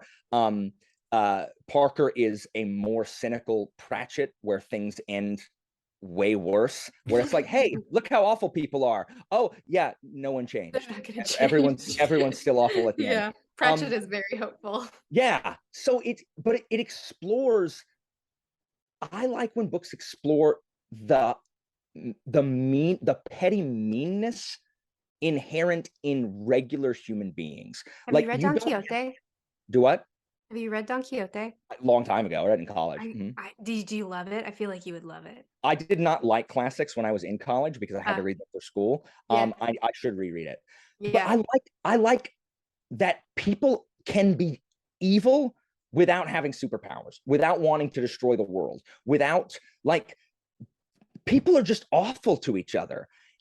And I like that exploration. And I like when relationships feel very realistic. Like, even if it's just like why are you making that decision? It's because that's the decision that people would make. The friendship between Ota and Mati in the Long Press Quartet is one of my favorite. It's one of my, like, I don't know of a friend, like, it's just the arc of a 60-year-old friendship. It's just like like I've never seen anything like it. And I love how real they feel. And so I think it's dialogue, and those, like, that back and forth between characters. Like Jimmy says, I love exploring economics just because I'm interested in how countries are run. I'm interested in how governments function. I mean, my degree is in, politics, so, like, I'm just interested in that kind of thing. So anything that and I like smart characters, which is what Parker writes. Every one of his characters is, a freaking genius, and is actually a genius. So I like reading about that. That's why I like military fantasy, because it's like, I like brilliant general versus brilliant general. I like it when it's Vimes who is not brilliant versus, like, the brilliance of the patrician, like, clashing like this. I like, I don't know, like, mental battles. And and it's just, I don't know if that makes any sense, because I also like, I don't know, if it's about justice, like, I'm there. Like, I don't know what to tell you. Everyone's like, oh, I hate this. I'm like, I get it, but it's about justice. So I can't help you. Like, I can't not like it. Like, I can't. Explorations of justice and loyalty especially, Joanna, explorations of justice and loyalty are the two biggest things. And that's why I like One Piece so much, is because it is nothing but loyalty. Like, it's the, and justice. Luffy will punch you. Yeah, it's just the most pure form of like friendship and loyalty, and that has stuck with me for 20 years. And Vimes, everything he does may not be right, but it is fair. Like, it is just what he's doing. Yeah. I have a question for you, Alan. How quickly did you connect with Vimes? Oh, do you think it was immediate, or? Yeah, immediately. Like, this is even before I was diagnosed with Asperger's, and knew that, and realized that, like, that's like my, autism core or whatever. This was long, it was in high school. I was in high school, and I had no idea what was wrong with me in high school or college. So yeah, I connected with Vimes immediately. Like, the watch books have always been my favorite of the Discworld books, with the exception of Weird Sisters, which is also and Hogfather, because it was the first one I read. That's amazing. Yeah, it's interesting. It's just interesting just how, because I think, like I said, I think sometimes I have this admiration for authors who could just take risks and take their time. So sometimes it doesn't, like, for example, when I read A Song of Ice and Fire, I decided I'd give myself 100 pages because I was fairly new to adult fantasy at the time. I'd only read a little bit. And it took about 90 pages. And at that point, suddenly there was a hook, and I binged the series after that, or what's out of the series anyway. So I don't know. I just appreciate when people could take their time, but it's amazing to look back and reread those books now and just suddenly be hooked all along because I know where things are going. So I don't know. I just find it an interesting exploration of, like, how soon does that happen to fall in love with a character? Yeah. What Stoner, what chapter, what chapter solidified John Williams for me? And it's exploring the same thing. It's justice, but it's justice in an academic setting, which hits me even harder. And I'm like, this book went from, like, I know this book is brilliant, but, like, this may be the most brilliant book I've ever read, that I'm like, I realize this is good. I wish I liked it more. And then we got there, and I'm like, oh, okay, I now understand. Like, I could. And it, on paper, should be the most boring. It is a chapter about a dissertation defense on the freaking romantic authors of. Oh, I'm putting myself to sleep telling you what it's about. But oh my gosh, it is as if the stakes of the world were there. Like, I think too many authors, and again, I haven't written a book, so who am I? I don't know anything, but I think way too many authors are so concerned with these high stakes that we forget that we can have really high stakes at a micro level. And, like, there's no way a dissertation defense scene should be as interesting as that was on the romantic poet. Oh my gosh, I There's hate no that. way that William Stoner should be as interesting as he is. Formless, feckless, milquetoast schlub is Stoner. But man, Keep adding insults as we go. Yeah, it's just growing. I actually think, Murphy, since you like classics, I actually do Oh my think gosh, I really do you think would you'd like love it. Stoner. If you don't unless like you- Stoner, I'll be crushed. unless I you would be got too. too Stoner's depressed. the author's name? John No, Williams. it's John Williams is the author's name. It's not about marijuana. It's not about drugs. That's what almost I was got me from it. disappointed. So Didn't here's what even happened. think of that. Here's what happened. I did. Murphy. I This think is how I this came accidentally around. called it the Stoner for a long time because I thought it was about. Sorry, do a random John, Patreon what am I pick. doing? John E. Williams, All right. Stoner. All right. It's I'm gonna so get it from the library. good. This It was- book, one of my favorite this books of all book time. was destroyed by critics when it first came out. It was lauded as blue collar nonsense, just journeyman prose. This guy isn't sophisticated. He's not the Great Gatsby, right? He has my favorite prose of any author that isn't Pratchett. I I think don't he's know one of the why. best. I don't The know why. Audible book is free if you have an Audible subscription. Audible's free. My library has it available immediately. I was going to start the Phantom of the Opera tomorrow, but maybe I'll start this If instead. you hate Stoner is Stoner, less. just It's like don't tell 200 me. pages. You should read it. Ah, Just don't I'd tell be me if you hate so it happy. because I do a Yeah, random same Patreon here. book once a month. I spin a wheel or I do a raffle and I just pick. And somebody had picked Stoner. He said it's not a fantasy book, but it's my wife's favorite book, and I really think you would like it. And I'll be honest, when they got selected, I was like, God. Oh, you just read that, didn't you? I remember you talking about I, that. I read Never this read that. last year, I think, Just Yeah. kidding. and I read it, and it hit me like a ton of bricks. And I just told everyone, I'm like, everybody stop. Like, everybody's got to read this. And luckily, people did like it. So if you hated Yeah. it, don't tell me. Well, Jimmy talked about it on Chatting with Nuts with Alan, and then Alan downloaded it, and at that same time, I'm like, I'm The getting one this book time- now, and The so one time then Alan listened to me, I listened too, and and he found it his was new my favorite author. book of last year. It was my favorite book of last year. Sarah like really likes it, but she said it was too depressing for Sarah. Like it just hit too home for her. So she could not, and that might be the only thing that keeps Murphy from liking it if she does, because it might be too depressing. Because this man is what a He's schlub. infuriating. Gormless, And- feckless, milk toast, like just passionless. Or I mean, I guess he has passion. That's not true, but just like I don't know, He does have He- passion, I think. I think directionless. I think Stoner is the like the next step of Death of Ivan Ilyich. I'd be shocked if John Williams didn't There's write no it way with he that in didn't mind. write it. Okay, Yeah, well, I already took the Phantom of the Opera out from the library, so I'll Aw. read Stoner after. Just letting you know, it's boring. It's Okay. super boring. No, Nothing honestly, Murray, everything you said today about pacing, I feel like this might be. Oh God, I hope. I hate whenever hope I'm like, so I too. love this book. The crazy thing, Like, Well, I'm all getting these it from the other- library, so there's no money at stake here. Okay. What, the Joanna? amazing thing though is that there have been so many fantasy booktubers who picked up that book and have loved it. I mean, almost everyone. Sarah was kind of an exception. She gave it a 4 out of 5 stars just because she Ugh. thought Dead it was to me. depressing. But It I was too mean, depressing. It is I get depressing. it. He makes But- Fitz look competent. Yeah. Oh no! It's, I mean, oh it's depressing. no, she might Well, have he's You to can't be like it. saying that and expect me to read something. But Well, he's brilliant. He's just entirely too passive. Like it is a warning against living a passive life, in my opinion. Like that. yeah, I and agree. I've That's had not what people- John Williams thought, though. What did in his- John Williams think? He said that he considered Stoner a hero. It's in my That's true. review. If- I did yeah, a review that's of the true. book and said that. It's been a while quote's since I've there. watched a review. That's true. Okay. He did say that. All right, now I want to reread it because maybe he is. Read it with me. He Fine. it's but again, like what I was talking about, the relationships between Stoner and his wife and his, and the dean of the Did you say school. wife like and- that? You'll see. Read the book, Murphy. Oh my and goodness, I can't wait to hear and your his thoughts, Murphy. colleagues and excuse me, Mr. Stoner and his freaking You grad have to listen to the students. audiobook. And- Yeah, the audiobook is Alan- amazing. Like just the relationship That with is Stoner. exactly what it says. It does. Excuse me, Mr. Stoner.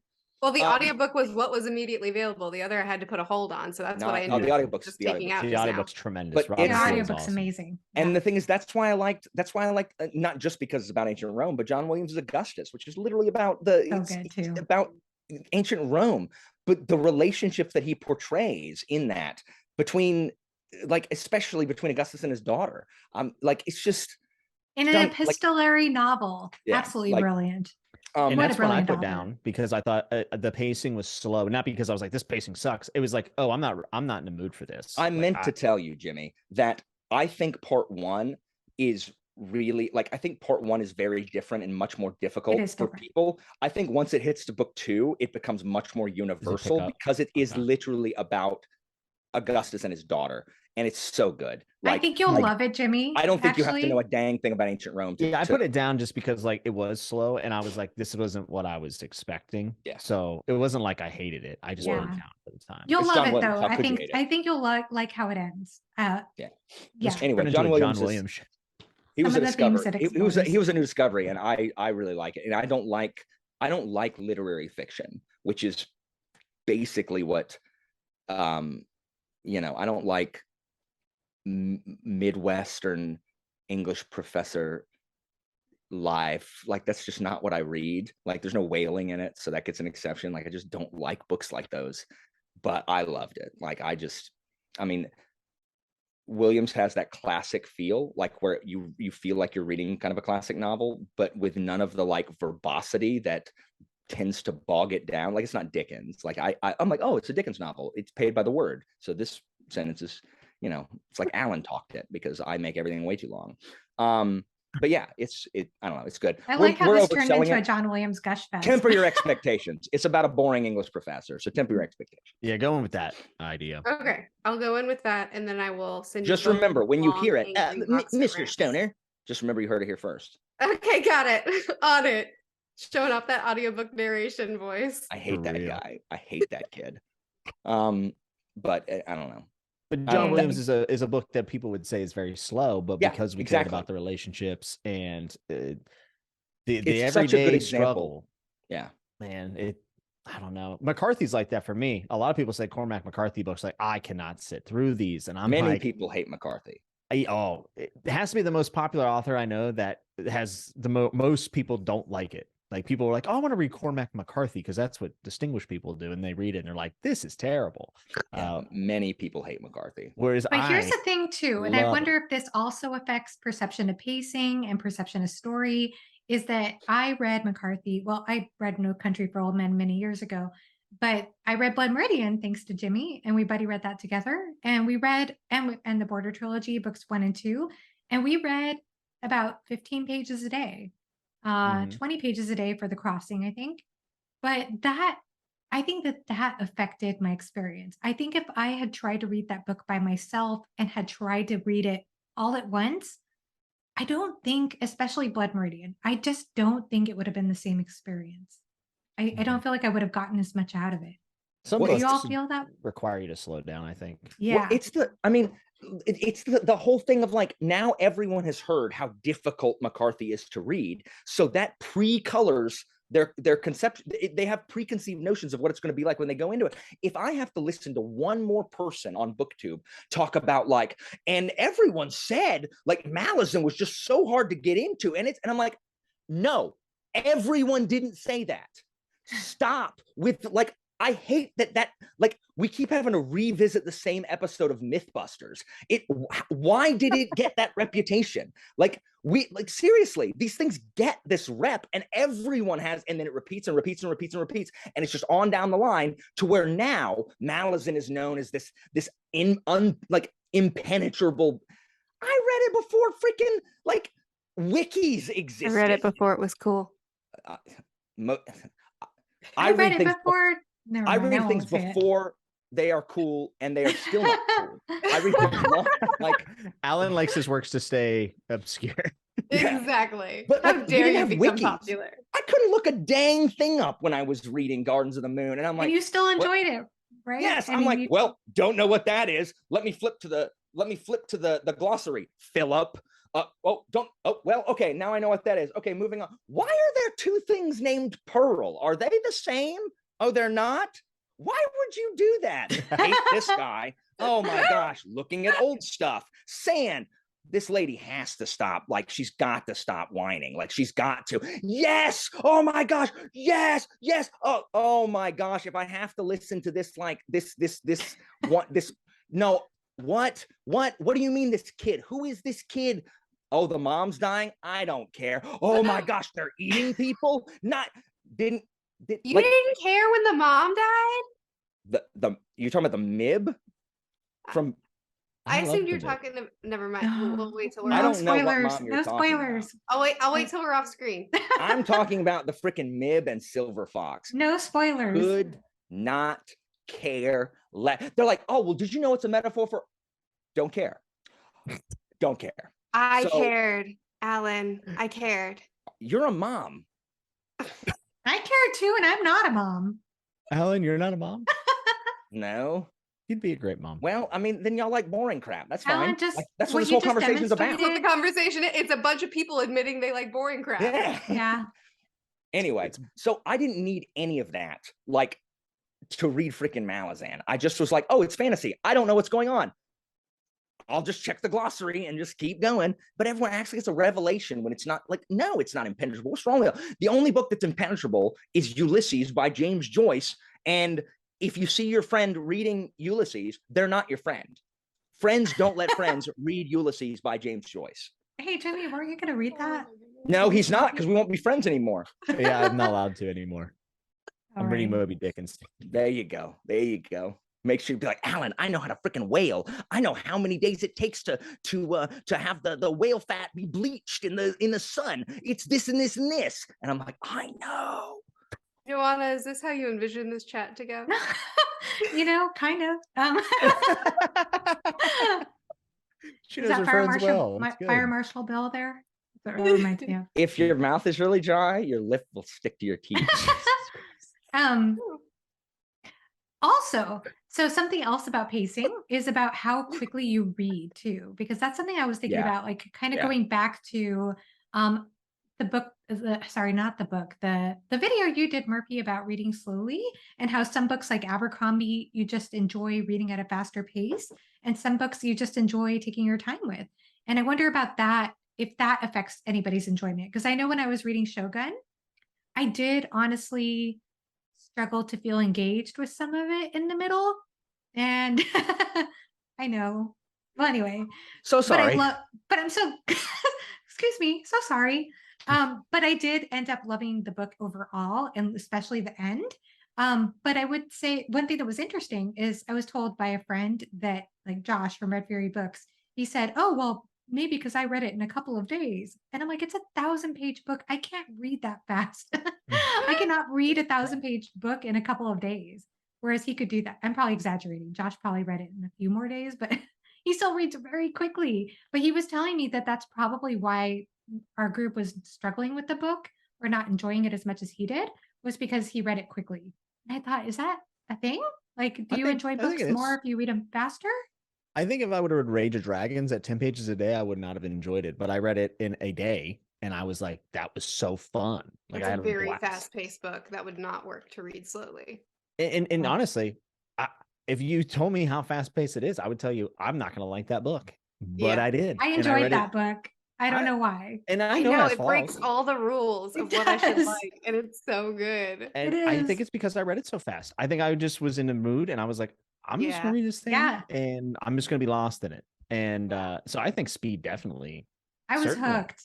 I did Yeah, not. I do agree. I enjoy find Rage of if I Dragons. have 3 or 4 books open and I'm just picking at each of them, I'm going to enjoy them a lot less than if I'll just pick one and give it my full attention, because then I'm fully into that book, rather than feeling like I'm just getting little snippets of it over a long period of time.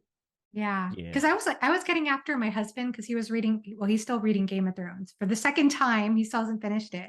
And he started in January. But even the first time, it's like he would read 50 pages, or not that much. He would just read a little bit, and then he'd go a few weeks before reading a little bit more. And then he'd complain about not remembering who characters were or anything. And I said, well, I think you have to read it a little more consistently in order to appreciate it. You know, if you just take a whole bunch of breaks between certain sections of the book, that's hard to do. So I feel like that can also affect engagement and pacing and perceptions of that. Yeah. Perhaps. I think the challenge in pacing, like you can wrap up how tough it is to talk about pacing by being like, there are short stories that are 13 pages long that are harder to get through than a 1,000-page novel. Like that happens. I've read them. And how do you explain that? Like, I don't know. That's very hard to quantify in my brain. I don't know. I think true. Rage of Dragons is a very, very fast-paced novel. that I didn't like, but there are other fast-paced novels like Red Rising. I think it's a fast-paced novel also, and I liked it considerably more than Rage of because Dragons. bronze doesn't spark. What? The bronze sword sparking. No, not it's real, because right? what did I just talk about? How I like there are no actual meaningful relationships in that book. There's nothing. There's no real explorations of justice. There are no geniuses going head to head unless y'all want to literally fight me on camera that Tao whatever. Is the genius? I'm not Yeah, gonna fight I you know, on right? that. I don't think anybody's I fighting don't for think that. Like, anybody it's- can make that it's nothing claim. but- Alan, he was so smart. He thought about picking up 2 swords at once. Impulsive fool, I maybe. forgot. Yeah, you're right. He invented dual wielding. He is the first person to ever. And it's not that. It's the fact that people are like, he's using 2 swords at once. And it's just like, are y'all kidding me? Like, are y'all literally kidding me? You Like, met Zorro? Have you met a child? Children pick up 2 weapons at once and go sa sa sa sa sa sa sa. Like toddlers do that. That Get is so outta here. funny. Yeah. Get out of here. Secondary world. Yeah, whatever. Okay, it was fine. I Rage didn't of hate it. Dragons is the one though. I can't figure it out. Like I'm like, if this was any other book, I probably wouldn't have liked it. I don't But know. Yeah. I will. You know what? I do love a good revenge tale. I love a good like. Mhm. Actually, Count 'em Ben on Yeah, your Affleck's but feet. dead. blind revenge though, someone who's an absolute fool and makes every wrong decision because he can't see past his rage. I kind of like. That's wrong. You did it wrong, and Yeah. yet I loved it. Yeah. I love I've it been hate too. it. blinded by rage many times, and I I'm can't like, oh, complain with man. anybody's criticism of that book, and I still loved it. Oh, it has the worst sex scene I've ever read. Yeah, it's terrible. dude. Legitimately. It was terrible. not the Really worst sex bad. scene I've read, but it was very bad. It's It was yeah, I pretty say it bad. has to be up there, right? It's I up mean, there. it's getting a medal of some sort. Mhm.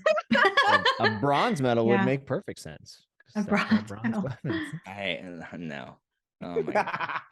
No, it's terrible. I just don't understand. Let me tell you what ruins the pace for me in any book: sexy time. I'm like, how on earth does this enrich like the tale that we're telling? You haven't read Joe Abercrombie sex scenes yet. Oh my goodness. Yeah, Are Jimmy, there none in, that's are there, who writes them well. The pacing is I love tremendous. them. are there none in Blade itself? I have to Are read there about hilarious. 2 people's teeth clattering together one more freaking time.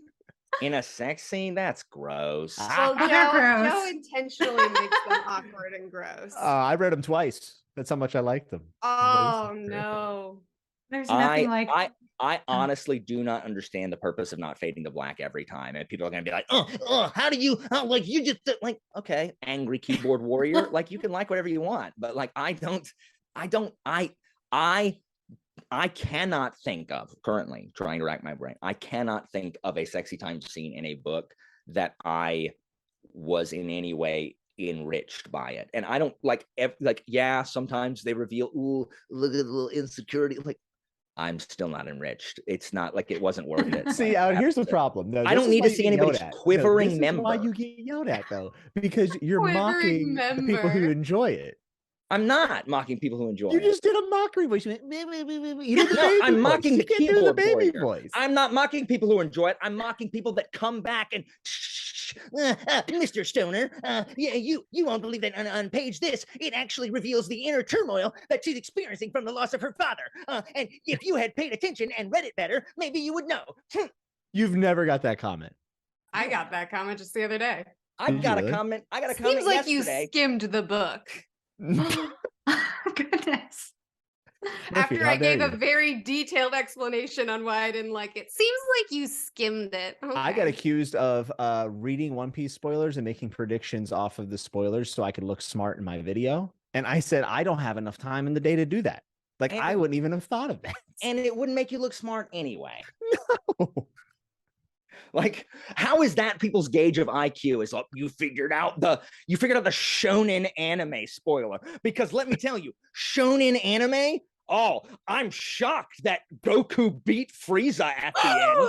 Like, I haven't read those ones yet. Spoilers, guys. Goku wins. Like, shonen anime, get out of here. And then they yelled, And then they yelled. But first they called out their move. which is the best part of the show. Tune in Yeah. next week where Goku will do this for 30 more minutes.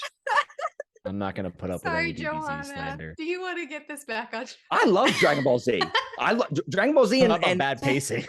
It's got the worst pacing in the world. Oh, so it does? Oh, I love Shonen it. anime Huh. has terrible pacing just in general because it's largely about the fighting, and the fights have to last. So, So the one thing Just I will awful. say is I have been super happy with One Piece. And I'm only into the second saga, but like that's something I told my friend Andrew. I was like, I love this pacing.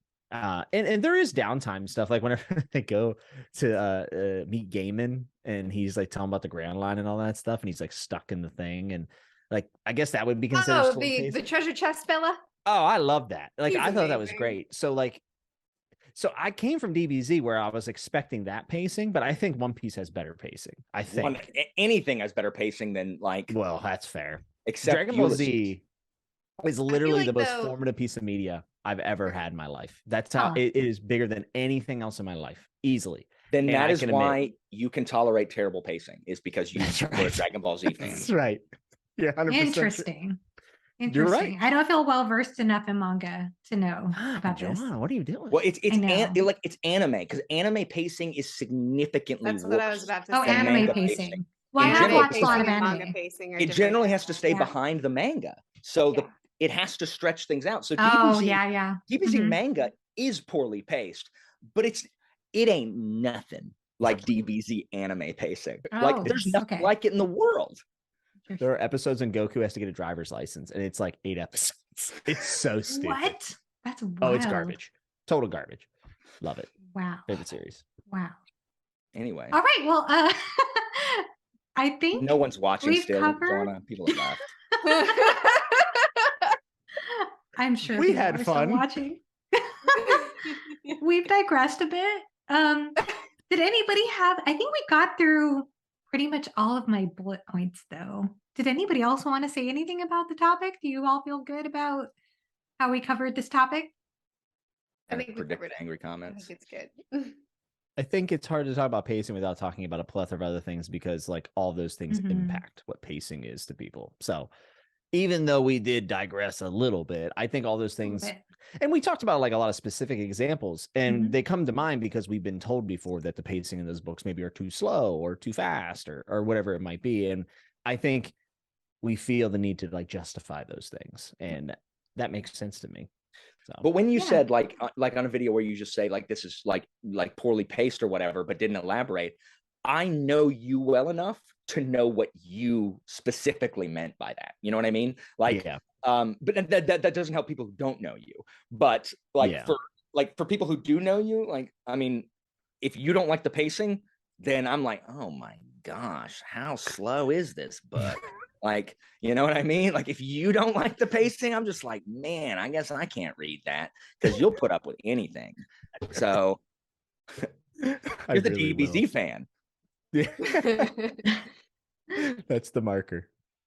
So, in other words, Alan, your message is know your reviewer, know what their taste is. That's good advice for everyone. Like being like, oh, well, you didn't like this. Merphy really liked this. I'm like, do I look like Merphy? No, I don't. Like, trust me, I like. I feel like how you have could a lot of possibly specific confuse us? examples involving me. Merphy hates everything that I like. Like, in Not fact, true. if she liked it, sorry, if she didn't like it, chances are it's probably my favorite book. You both love Monster. Well, Merphy doesn't love Monster yet. She's reading, What but are she's you going doing to. right now, Jimmy? What are you doing right now? I was just saying. There's You a are chance. no, you guys no. both This like is One what Piece. you're doing. This is what you're doing. You're like, That's fair enough. bubble, bubble. I'm trying to bridge the gap. No, you're trying to stir the provoke pot. a rant. Trying to stir the pot. But you both love nautical stuff. And Yeah, Alan both love just One Piece. convinced you would also love the Lies of Locke Lamora and Red Seas Under Red Skies. And then Yeah. you and Merphy can gush about that. Do you know who Oh, loved what do you Monster? Who's mean? loved Monster before anybody in this room?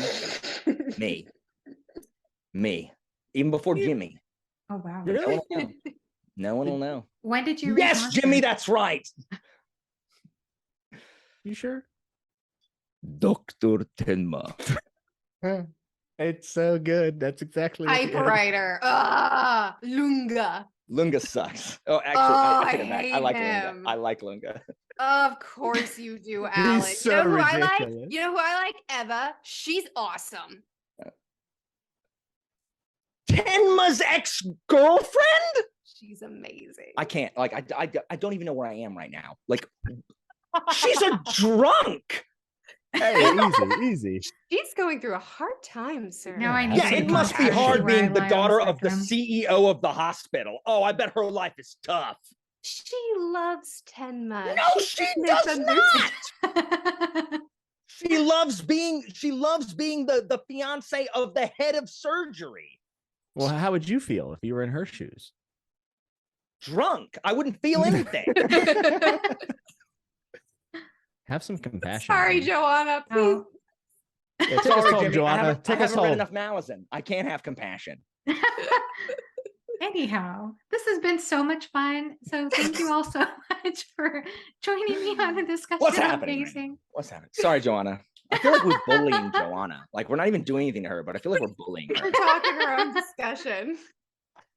Oh my Like, I think God. I feel like Joanna like brought like a basketball for us to like play with, and we took it and started playing Foursquare like without her, and like Jimmy like threw the dodgeball at my head, and like Aw, Merphy I used to kicked love dirt on my Foursquare. face, That's and sad. Joanna's like, can I have my ball?